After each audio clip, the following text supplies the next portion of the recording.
കുറച്ചു ദിവസം മുൻപ് നിർമ്മാതാവ് ലിസ്റ്റിൻ സ്റ്റീഫൻ മലയാളത്തിലെ ഒരു നടനെക്കുറിച്ച് പറഞ്ഞ വാക്കുകൾ വിവാദമായിരുന്നു. മലയാള സിനിമയിലെ ഒരു പ്രമുഖ നടൻ വലിയൊരു തെറ്റിന് തിരികൊളുത്തിയിട്ടുണ്ട് എന്നായിരുന്നു ലിസ്റ്റിന്റെ പ്രസ്താവന. ഇനിയും അത് ആവർത്തിച്ചാൽ അത് വലിയ പ്രശ്നങ്ങൾക്ക് കാരണമായി തീരുമെന്നും അദ്ദേഹം അന്ന് മുന്നറിയിപ്പ് നൽകിയിരുന്നു. പ്രിൻസ് ആൻഡ് ഫാമിലി എന്ന സിനിമയുടെ ഭാഗമായി നടന്ന പരിപാടിക്കിടെയാണ് ആരുടെയും പേര് പരാമർശിക്കാതെയുള്ള ലിസ്റ്റിന്റെ വിമർശനം. ഇതിനു പിന്നാലെ നടൻ നിവിൻ പോളിയെക്കുറിച്ചാണ് ലിസ്റ്റിൻ ആരോപണം ഉന്നയിച്ചത് എന്ന തരത്തിൽ വാർത്തകൾ വന്നിരുന്നു. പിന്നാലെ നിർമ്മാതാവ് തന്നെ ഈ വാദം തള്ളി രംഗത്തെത്തി. എന്നാൽ ഇപ്പോഴിതാ ഈ വിഷയത്തിൽ നടൻ ധ്യാൻ ശ്രീനിവാസൻ രംഗത്തെത്തിയിരിക്കുകയാണ്. നിർമ്മാതാവ് ലിസ്റ്റിൻ സ്റ്റീഫൻ നടത്തിയ പ്രസ്താവനയിലെ പ്രമുഖ നടൻ താനാണെന്നാണ് നടൻ ധ്യാൻ ശ്രീനിവാസൻ ഇപ്പോൾ വെളിപ്പെടുത്തിയിരിക്കുന്നത്. സിനിമയെ ജനങ്ങളിലേക്ക് എത്തിക്കുന്നതിന് ലിസ്റ്റിന്റെ മാർക്കറ്റിംഗ് തന്ത്രം മാത്രമായിരുന്നു അതെന്നും ധ്യാൻ പറഞ്ഞു. പുതിയ സിനിമയുടെ ഭാഗമായുള്ള പ്രൊമോഷൻ പരിപാടിയിൽ ലിസ്റ്റിൻ സ്റ്റീഫനെ വേദിയിലിരുത്തിയായിരുന്നു ധ്യാൻ ശ്രീനിവാസന്റെ പ്രതികരണം. ഒരു സിനിമയെ ജനങ്ങളിലേക്ക് എത്തിക്കാൻ നിർമ്മാതാവ് ഒരു മാലപ്പടക്കത്തിന് തിരികൊളുത്തിയതാണെന്നായിരുന്നു ധ്യാൻ ശ്രീനിവാസൻ പറഞ്ഞത്. അതേസമയം ലിസ്റ്റിൻ നിർമ്മിക്കുന്ന ബേബി ഗേൾ എന്ന ചിത്രത്തിൽ നിവിൻ പോളിയാണ് നായകനായി എത്തുന്നത്. ചിത്രത്തിന്റെ ഷൂട്ടിംഗ് വൈക്കത്ത് പുരോഗമിക്കുകയാണ്.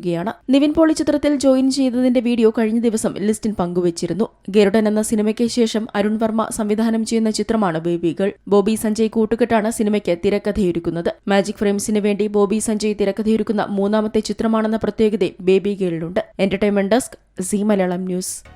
പുതിയ വാർത്തകളും വിശേഷങ്ങളും ഇനി വിരൽ തുമ്പിൽ. എല്ലാ ഡിജിറ്റൽ പ്ലാറ്റ്ഫോമുകളിലും ഇപ്പോൾ സീ മലയാളം ന്യൂസ് ലഭ്യം.